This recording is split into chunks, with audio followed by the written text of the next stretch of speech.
तो welcome creators, कैसे हैं आप लोग। तो आज हम लोग जो है लॉन्ग आंसर टाइप क्वेश्चन जो हम लोगों के रह गए थे, दो क्वेश्चन हम लोगों ने नहीं किए थे और दो क्वेश्चन बच गए थे। जो 18 नंबर का क्वेश्चन है यहाँ पर अथवा वाला, और आप लोगों का जो 18 नंबर है, ये दो क्वेश्चन पेपर में करवाने को रह गए थे। 16 नंबर के क्वेश्चन और 17 नंबर के हम लोगों ने चार जो क्वेश्चन है लघु जो लॉन्ग आंसर है उसके हम लोगों ने कर लिए थे। तो आज ये दो जो क्वेश्चन रह गए थे उनको आज हम लोग अपनी वाली क्लास में कर लेंगे। तो और एक स्टूडेंट ने पूछा था कि मैम पैटर्न क्या होता है। तो पैटर्न होता है जो प्रश्न पत्र है उसका प्रारूप, मतलब आपके प्रश्न पत्र में 20 क्वेश्चन बहुविकल्पी आने हैं तो आने हैं, ये फिक्स है कि 20 आएंगे। उसके बाद जो अति लघु है वो 10 पूछे जाते हैं तो 10 ही आएंगे। उसके बाद लघु 5 आते हैं तो वो उतने ही आएंगे।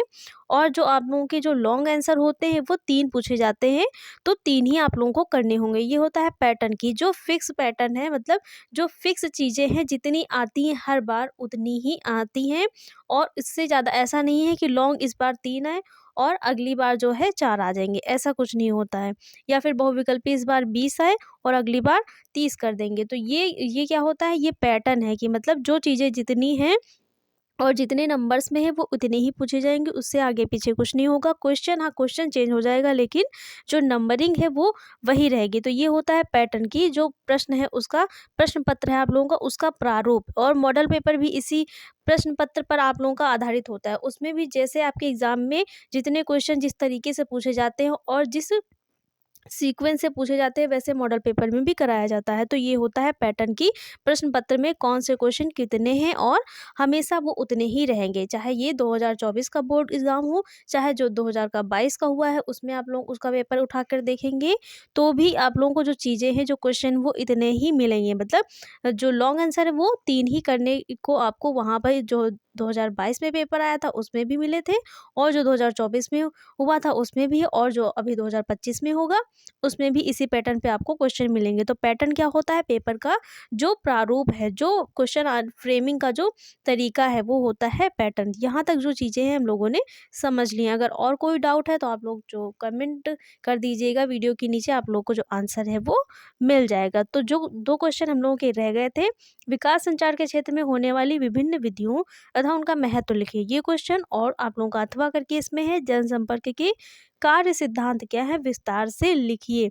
तो ये दो क्वेश्चन हम लोग अब वाली क्लास में अभी जो है करेंगे। तो पहले कर लेते हैं विकास संचार के क्षेत्र में होने वाली विभिन्न विधियों तथा उनका महत्व कर लेते हैं। उसके बाद कर लेंगे जनसंपर्क की कार्य सिद्धांत क्या है और उनका विस्तार से लिखिए। तो दोनों क्वेश्चन को एक एक करके हम लोग अपनी क्लास में देखेंगे। तो आइए स्टार्ट करते हैं।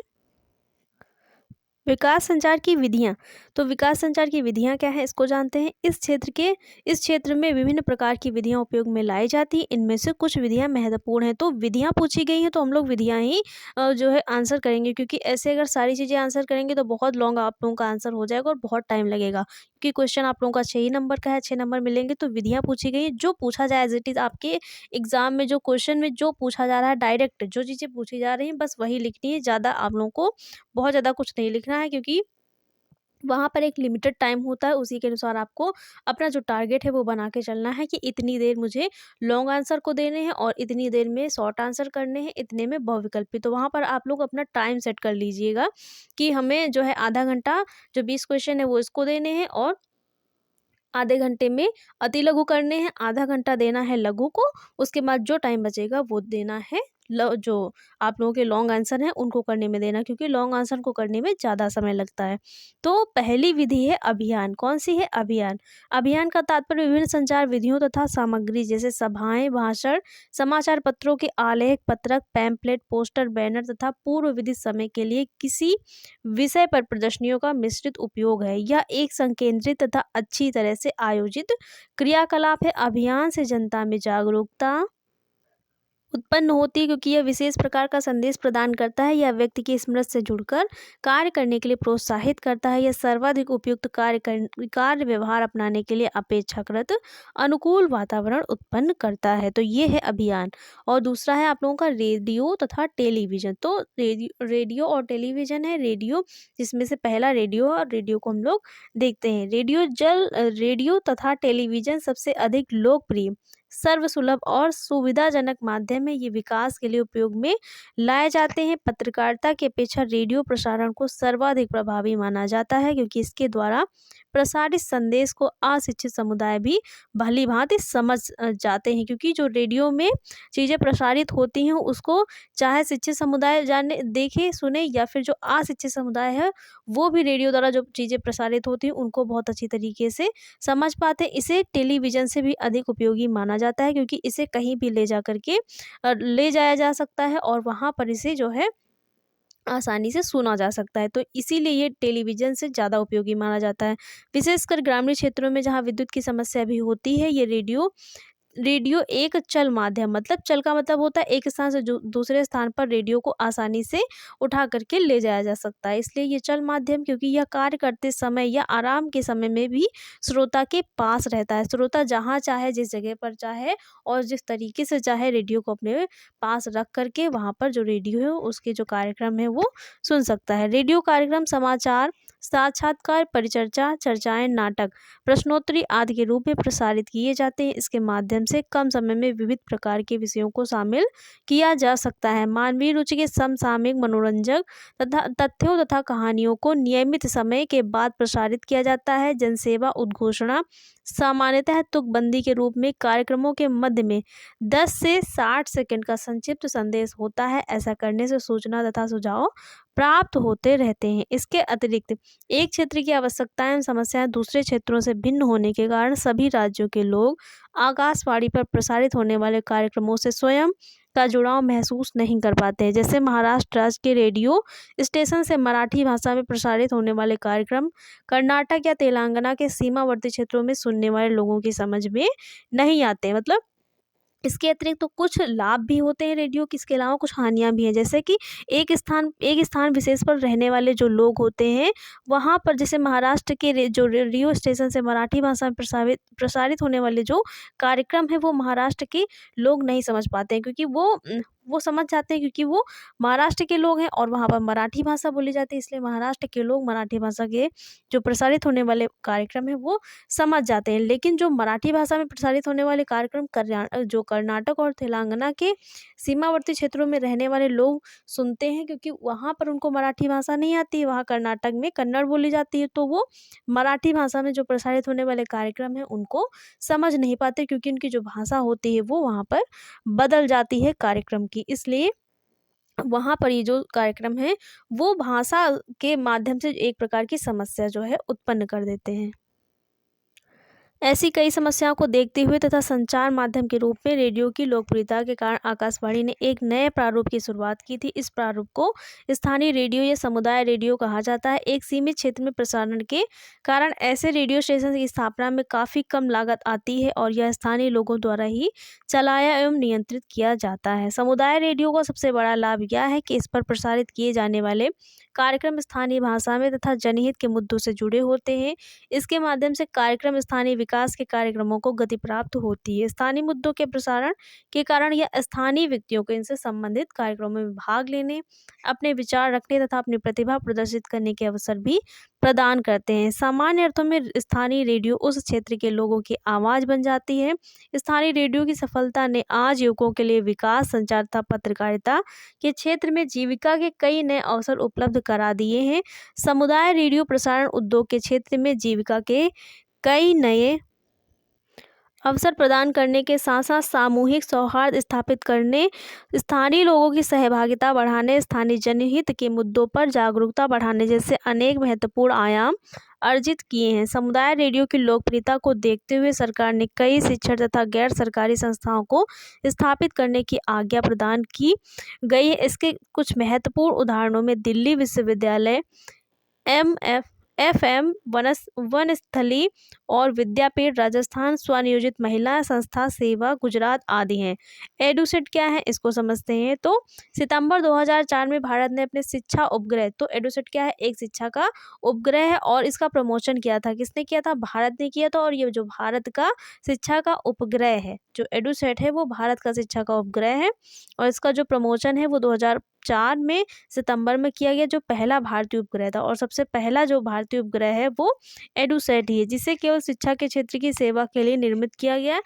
इस शिक्षा उपग्रह का उपयोग भारत में उपग्रह आधारित अन्य क्रियात्मक दूरस्थ शिक्षा पद्धति की मांग को पूरा करने के लिए किया गया। तो जो एडुसेट है वो भारत का सबसे पहला शिक्षा का उपग्रह है। और ये जो है कब प्रमोशन इसका किया गया, मतलब ये कब लॉन्च हुआ, तो 2004 में सितंबर में लॉन्च हुआ। और सबसे ज़्यादा ये दूरस्थ शिक्षा की पद्धति पर कार्य करने वाला उपग्रह है। टेलीविज़न, रेडियो समझ लिया, आप समझते हैं टेलीविज़न क्या है। वर्तमान में टेलीविज़न संचार का एक प्रभावी माध्यम बन चुका है। टेलीविज़न पर विभिन्न अंतर्राष्ट्रीय, राष्ट्रीय तथा क्षेत्रीय चैनलों पर कई प्रकार के मनोरंजक, ज्ञानवर्धक, शैक्षिक तथा जनहित संबंधी कार्यक्रम दिखाए जाते हैं। चैनलों की अत्यधिक संख्या के कारण अब बहुत से लोगों को इन चैनलों में काम करने तथा चैनल पर कार्यक्रमों तथा प्रतियोगिताओं में भाग लेने का अवसर मिलता है। तो ये टेलीविज़न का जो कार्य है और इसकी संचार विधि इस तरीके से जो है कार्य करती है। अगला जो है वो है मुद्रण माध्यम। मुद्रण का मतलब होता है जो छपी हुई चीज़ें हैं वो संचार कार्य करेंगी। तो आज हमारे देश में राष्ट्रीय तथा क्षेत्रीय स्तर पर अनेक दैनिक समाचार पत्र छपते हैं, जिनमें से अधिकांश समाचार पत्रों से शहरों से संबंधित समाचारों जैसे खेल जगत, राजनीतिक गतिविधियों, फिल्म एवं मनोरंजन आदि से संबंधित होते हैं। इनमें प्रायः ग्रामीण जीवन, कृषि समस्याओं आदि से संबंधित सूचनाएं एवं यहाँ के लोगों के स्थानीय मुद्दों का अभाव देखने को मिलता है। ऐसे समाचार पत्र तथा पत्रिकाएं बहुत ही कम है जो ग्रामीण क्षेत्रों से संबंधित जमीनी स्तर की समस्याओं को छापते हैं। ऐसे में प्रेस की उपयोगिता एवं शक्ति अत्यंत महत्वपूर्ण है। तो जो मुद्रण माध्यम है उसमें क्या आएगा, समाचार पत्र आते हैं, पत्रिकाएं आती हैं, मैगजीन आता है, ये सारी जो चीज़ें हैं वो आती हैं, जिसमें समाचार जो पत्र है वो मुख्य होता है, क्योंकि इसमें देश विदेश और हर क्षेत्र से जो जुड़ी खबरें होती हैं, समाचार होते हैं, वो देखने को मिलते हैं। इसी में आप लोगों की एक है छतेरा ग्राम परियोजना, इसको भी समझ लेते हैं क्योंकि हो सकता है इसमें से आप लोगों का जो क्वेश्चन है वो बन जाए। तो छतेरा ग्राम परियोजना क्या है ये भी जरूरी है, इसको भी समझ लेते हैं। छतेरा ग्राम परियोजना उत्तर पश्चिम दिल्ली के एक छोटे से गांव छतेरा पर केंद्रित है। छतेरा ग्राम परियोजना की शुरुआत वर्ष 1969 में उस दौरान हुई थी जब हिंदुस्तान टाइम्स ने लोगों के जीवन का उल्लेख करते हुए अपने अखबार में एक नियमित रूप से पाक्षिक कॉलम छापना प्रारंभ किया। उन्होंने एक ग्राम चौपाल एवं स्थानीय निवासियों की महत्वाकांक्षाओं एवं उनके त्योहारों एवं जीवन से संबंधित समस्याओं के विषय में लिखना प्रारंभ किया। साथ ही विद्युत एवं जल संबंधित समस्याओं तथा वर्षा की कमी एवं उसके स्थानीय जीवन पर पड़ने वाले प्रभाव को चित्र के साथ दर्शाया गया, जिसने वहाँ के स्थानीय नेताओं का ध्यान आकर्षित किया, जिससे उन्होंने वहाँ के लोगों की स्थानीय समस्याओं के समाधान हेतु कार्य करना प्रारंभ किया। परिणाम स्वरूप क्षेत्र में सड़कें, पुल, मशीनें तथा बैंक आदि सुविधाओं का विकास हो गया। तो ये सारा जो कार्य है वो छतेरा ग्राम परियोजना के अंतर्गत देखने को मिला। यद्यपि आज भी ऐसी संचार व्यवस्था की व्यापक कमी है जो पूर्ण संवेदनशीलता एवं गरीब ग्रामीण लोगों की समस्याओं के विषय में लिखते हैं। यह एक ऐसा क्षेत्र है जिसका चयन कर संचार तथा विकास के छात्र प्रेस की शक्ति को विकास के क्षेत्र में प्रदर्शित कर सकते हैं। वे ग्रामीण लोगों की स्थानीय समस्याओं से संबंधित विभिन्न घटनाओं की खबरें तथा फोटोग्राफ विभिन्न समाचार पत्रों के संपादकों को भेज सकते हैं। साथ ही उन्हें समाचार के कथानक तैयार करने के लिए संबंधित व्यक्तियों के साक्षात्कार अथवा टेलीविजन के द्वारा वार्तालाप, ईमेल का आदान प्रदान आदि कार्य करने पड़ते हैं। ऐसे में उन्हें कंप्यूटर एवं इंटरनेट का ज्ञान होना अति आवश्यक है, क्योंकि कंप्यूटर का ज्ञान वर्तमान में अनुसंधान का एक महत्वपूर्ण साधन बन चुका है। इसके बिना इसका कुशलतापूर्वक कार्य करना मुश्किल है। मतलब जो भी व्यक्ति इस क्षेत्र में कार्य करना चाहता है उसे कंप्यूटर से संबंधित जो ज्ञान है वो अवश्य होना चाहिए, क्योंकि अधिकतर जो चीज़ें हैं वो कंप्यूटर पर आधारित होती हैं, जैसे कि ईमेल भेजना, कंप्यूटर पर वार्तालाप करना और जो ईमेल है उसका आदान प्रदान करना, कंप्यूटर, इंटरनेट आदि का ज्ञान होना अति आवश्यक है, क्योंकि सारी जो चीज़ें हैं वो आधुनिकता पर आधारित हो गई। इसलिए कंप्यूटर का जो ज्ञान है वो बहुत ही महत्वपूर्ण हो गया है। तो ये जो विकास संचार के क्षेत्र में उपयोग होने वाली विधियां और विभिन्न विधियां हैं उनका महत्व ये हम लोगों ने देख लिया। अब देखते हैं अथवा करके आप लोगों का जो दूसरा क्वेश्चन है, जनसंपर्क के कार्य सिद्धांत क्या है, विस्तार से लिखिए। तो अब देखते हैं जनसंपर्क के कार्य सिद्धांत क्या है। तो जो जनसंपर्क के कार्य सिद्धांत है उनके बारे में यहाँ पर बताना है, और पूछा ही डायरेक्ट गया है कि जनसंपर्क के कार्य सिद्धांत बताइए। तो यहाँ पर जो संपर्क के कार्य सिद्धांत दिए हैं जनसंपर्क के, वो सभी आप लोगों को यहाँ पर लिखने हैं। जनसंपर्क के कार्य सिद्धांत ऑथर पेज द्वारा अपने दर्शन के क्रियान्वयन के माध्यम के रूप में जनसंपर्क के निम्नलिखित 7 सिद्धांतों को अभ्यास में लिया गया है। तो जो जनसंपर्क के सिद्धांत हैं वो किसने दिए हैं? ऑर्थर पेज ने दिए। किसने दिए हैं? ऑर्थर पेज ने दिए। ये भी क्वेश्चन पूछा जा सकता है कि जो जनसंपर्क के सिद्धांत हैं वो किसके द्वारा दिए गए हैं? तो ऑर्थर पेज जी के द्वारा दिए गए हैं। और उन्होंने कितने सिद्धांत दिए हैं? तो 7 सिद्धांत दिए हैं। कितने दिए हैं? 7 सिद्धांत दिए, जिसमें पहला है सच बताइए। जनता को पता लगने दीजिए कि क्या हो रहा है तथा कंपनी के चरित्र, विचारों एवं प्रथाओं का यथार्थ चित्र प्रस्तुत कीजिए। ऑर्थर पेज ने कहा है जो भी चीज़ें हैं वो सच, एकदम जो भी चीज़ें हैं वो और जैसी भी हैं वैसी ही जनता के सामने रखी जाएँ, ताकि जनता को भी पता चले कि कंपनी के चरित्र, विचार एवं प्रथाओं का जो यथार्थ चित्र है वो कैसा है। दूसरा है काम द्वारा सिद्ध कीजिए। इन्होंने कहा है कि काम द्वारा सिद्ध कीजिए, मतलब पहले करके वहाँ पर जो चीज़ें हैं वो सिद्ध कीजिए, दिखाइए। संगठन की उत्कृष्टता काम के माध्यम से सिद्ध की जानी चाहिए। यह सिद्ध किया जाना आवश्यक है कि संगठन जनहित में काम करते हैं। संगठन के प्रति जनता की धारणा 90% उससे ही बनती है जो उसका जो वह करता है, और 10% उसे वह जो कहता है। मतलब जो जनता देख रही है, अगर जो चीज़ें सिद्ध करके दिखाई जाती हैं, जो संगठन की जो जनता की धारणा है वो वहाँ पर जो चीज़ें हो गई हैं, जो हो रही हैं, उनको देख कर के 90% जनता की जो धारणा है वो बनती है, और 10% जिससे वह कहता है। मतलब जो करके दिखाया जाएगा जनता उसे 90% तक उस पर भरोसा करती है, और उसके कहे जाने पर केवल वह उस पर 10% ही भरोसा करेगी। अगला है ग्राहकों की सुनिए। कंपनी को अच्छी सेवा देने के लिए यह जानकारी जरूरी है कि जनता की इच्छा क्या है एवं उसकी क्या ज़रूरतें हैं। कंपनी के उत्पादों, नीतियों तथा प्रथाओं के विषय में मिली जन प्रतिक्रिया को शीर्ष निर्णयकर्ताओं तथा अन्य कर्मचारियों को सूचित करते रहें।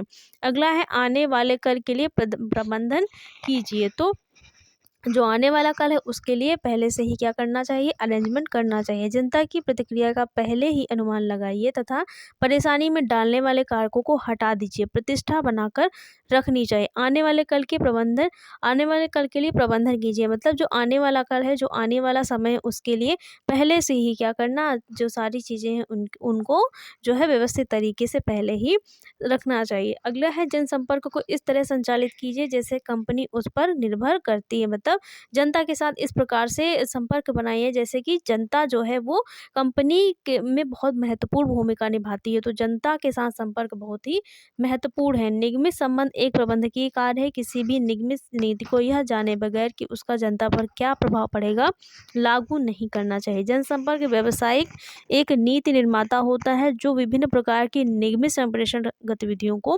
करने योग्य होता है। अगला है उसे समझे कि कंपनी का वास्तविक चरित्र उसके लोगों द्वारा प्रदर्शित होता है। मतलब उसे समझे कि कंपनी का जो वास्तविक चरित्र है वो वहाँ पर जो कार्य करने वाले लोग हैं उनके द्वारा प्रदर्शित होगा। एक कंपनी के बारे में सशक्त विचार उसके कर्मचारियों के शब्दों तथा कार्यों से निर्धारित होता है, जिसके परिणाम स्वरूप प्रत्येक कर्मचारी सक्रिय अथवा सेवानिवृत्त जनसंपर्क में शामिल होता है। निगमित संप्रेषण का दायित्व है कि प्रत्येक कर्मचारी की क्षमता को बढ़ाएं एवं ग्राहक मित्रों, साझेदारों तथा सार्वजनिक अधिकारियों के प्रति ईमानदारी अपनाएं।